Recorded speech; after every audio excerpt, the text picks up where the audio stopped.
Alam mo ba, hindi iisa ang mga Muslim sa Pilipinas.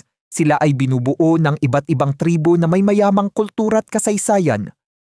Ang Tausug ng Sulu, mga mandirigmang dagat na kilala sa tapang at kultura ng karangalan. Ang Maranao naman, mula sa paligid ng Lanao Lake, ay kilala sa kanilang okir na disenyo at makukulay na turugan.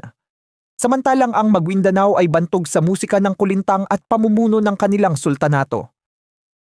Ang Yakan mula sa Basilan ay eksperto sa makukulay na paghahabi. Ang Sama Bajau, mga taong dagat, ay bihasa sa pangingisda at pamumuhay sa bangka.